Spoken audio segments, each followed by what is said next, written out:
they said, I've got to start to help pull all this together? I think Alfred Weber started to talk about the politics of outer space. Okay. And when he wrote his book, the Institute was founded in 2005.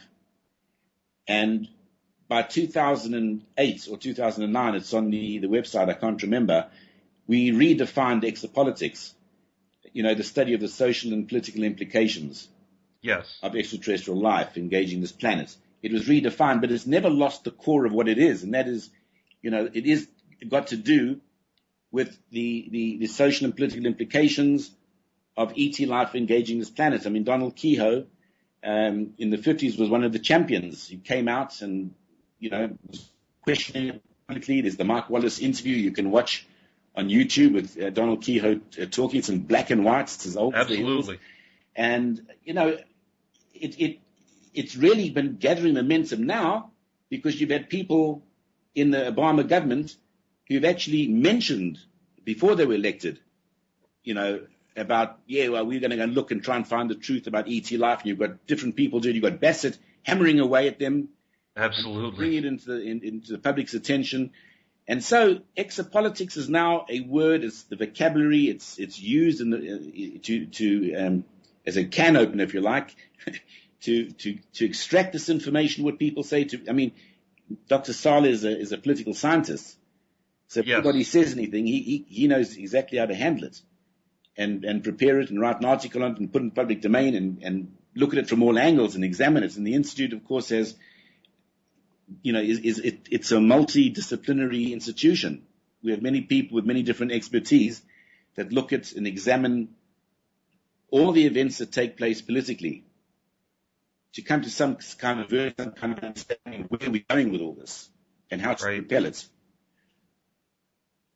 I hang on every email that I get. I'm on Dr. Sala's email list, and every one of those that comes through, I do not in any way treat it like it's some sort of spam newsletter. I mean, I always look at it and read it and try to figure out what he's been touching on, because he really does have his finger on the pulse. Yes. The whole institute does, of course. I'm giving him credit, but the staff, all the people that work with him and support what he's doing. It's just what a great field of study. And again, thanks so much for coming on, because I really I'm just thrilled to get to talk to you, and I've got a million more questions. Let me double back, if I can, to your family experiences.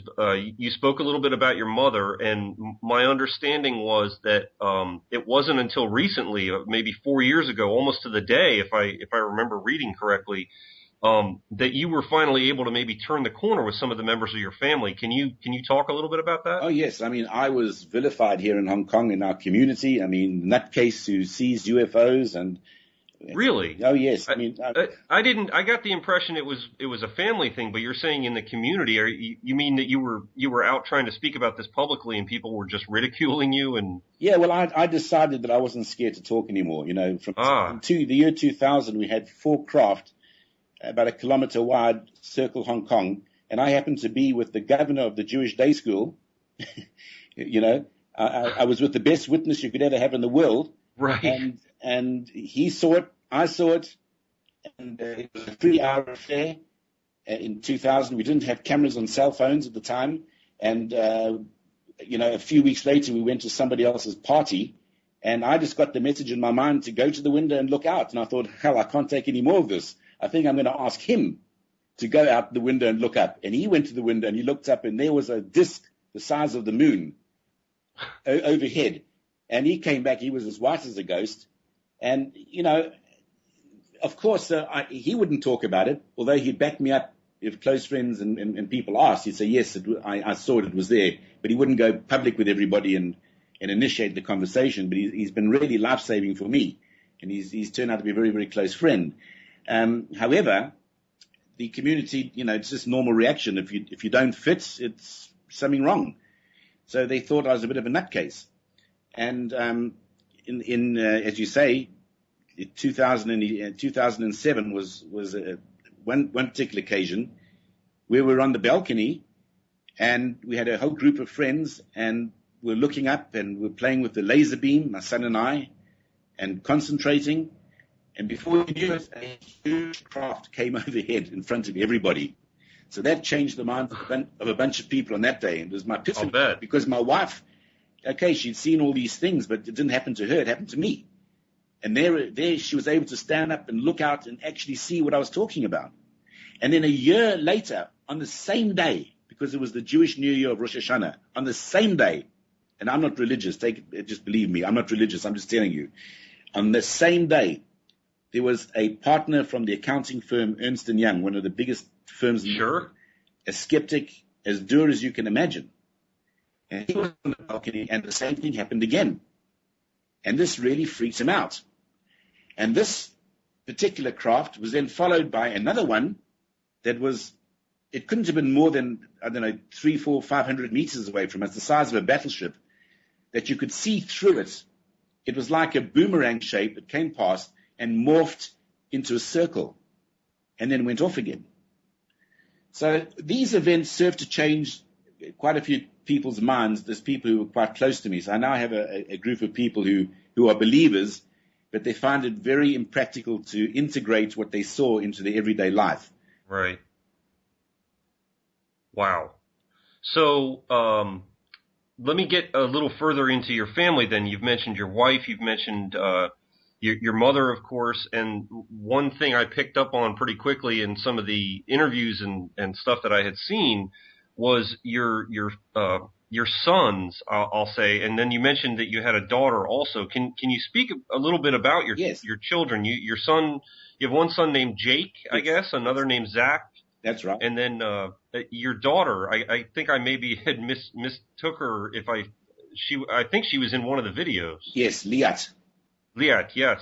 Right. I think I mistook her for being somebody's wife or something, but right. I guess that's a daughter. So yeah, the one that I have to touch on first is Zach, actually, because there was a great clip in one of the interviews I saw, and it really seemed to me that he was quite reluctant to really process some of this, but I guess your son Jake maybe is much more willing to be involved. Can you talk about that a little bit? Yes, that's right. You're absolutely right about Zach. I mean, that was the Hong Kong television company, RTHK.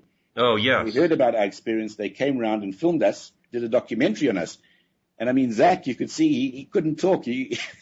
Yes, exactly. He couldn't get it out, And since then he's seen so many crafts since then, and he's changed a lot now. So he's okay. I mean, we were the first ones together to do the laser, basically Greer's protocols, the CE5, and call in a craft, vector in a craft. That's exactly what happened. He was with me when we did it.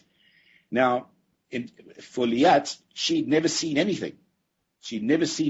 And this was really like you're saying, how come you guys always see everything? I never see anything. And I said to her, look, it'll happen, it'll come. I said, if you come with me to the States, I will take you, I promise you, I will show you a craft. And she said, okay. So we went to the 2011 UFO conference. And as we got to LA, true to form, if you look in the skies in LA, when it's clear, you always see those pearls in the sky. They are always there. And she looked up, and right above the airport, any place can you imagine, the airport, there were these pearls in the sky. These small metallic craft, some silver and some red, were flying over. So she was thrilled as anything to see that. Then we went on to Las Vegas, and we had the same thing happen in Vegas. And then I left to come back to Hong Kong, and I left my son and my daughter in the States, and they drove back from Phoenix to LA, and the whole way back at night, they were followed by these lights. Oh, my gosh. That was an incredible experience for her. In terms of Jake, that's another story. Jake's made quite a few of those films you've seen. He's a film. Yes. He graduated from the New York Film Academy. Ah. Jake had a situation when he was 4 years old. He came to me and he said to me, Dad, he said, what happened last night? Some small guys came into my room. They were wearing robes. And one of the robes was pulled back and I could see his skin. And this is a 4-year-old kid telling me this. And I'd never mentioned this to him about robes or beings or anything. They floated me down the stairs. They floated me into the dining room and then out into the garden into white light. So that, obviously, you can surmise what happened to him.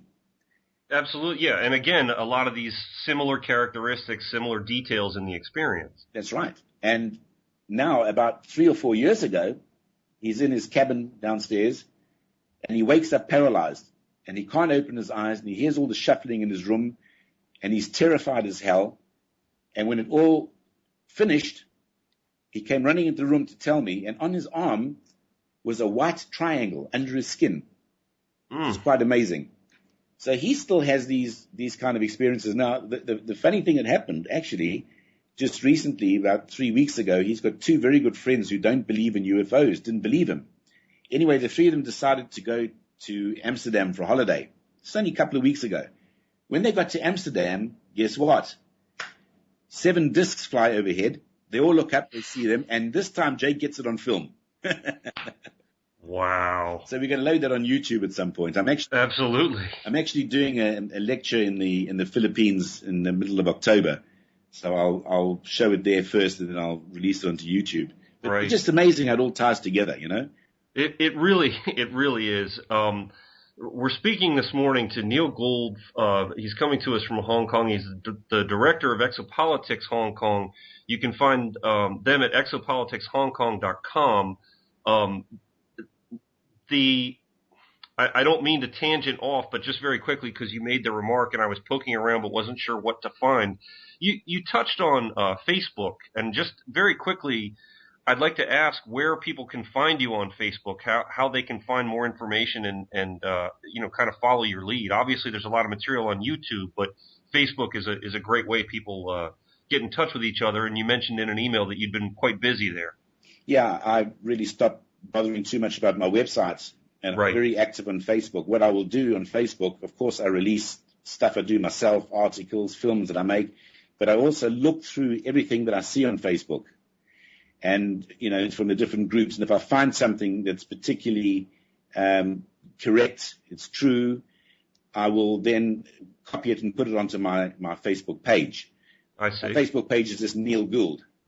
So you go into Facebook, what you see on my page will be stuff that I've vetted, filtered, and you can come to an opinion. I mean, I don't put all this sort of speculative stuff, Comet Element split in two, and Comet Element went here and did that. I don't get into all that. Right. But I put down stuff that is scientifically based as possible. But there again, to an ex-politician and to a layman, that which is scientifically based to us might seem like magic to the layman. It's always that possibility. Yes. Okay, so we can find you just on your own page on Facebook for the radio show, Time and Space Radio Show. You can find Time and Space Radio Show on Facebook or visit our homepage at timeandspace.us. I'm the host, Mike Smith, and I'm thrilled to be conducting this interview. Let me double back to Zach again just very quickly, because there's something kind of nagging at me about that. What do you attribute, if you were my father and I'm listening to you talk about this all the time and these experiences, it would seem to me that I would have a much easier time understanding, and I always hate to use the word believe, but believing in what it is that you're talking about. And yet you seem to agree that there was this reluctance on his part. What do you attribute that to?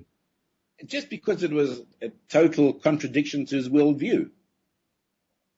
It's the best way of putting it. It was just so different. And then all of a sudden he's getting all this attention, cameras in the room. And, when you go outside, you see boats, you see cars, you see planes, you don't see saucers. Right. And suddenly you see one, nobody else sees one. I mean, he doesn't even tell his friends much about it. I notice his friends somehow or other hear about me through other people. He doesn't sort of talk about it to them. And they talk to me and they ask me questions, and he's very cool about it. But, if you said to him, Zach, look out there's a craft, he won't go outside because he's seen so many. He's just like that. He just looks, oh yeah, and then he goes back inside. He's not interested. Wow. It's not that he's not interested. Right. He's seen it. He's not gone into any study in the matter. Wow, very interesting. All right, let me move on to a whole different area.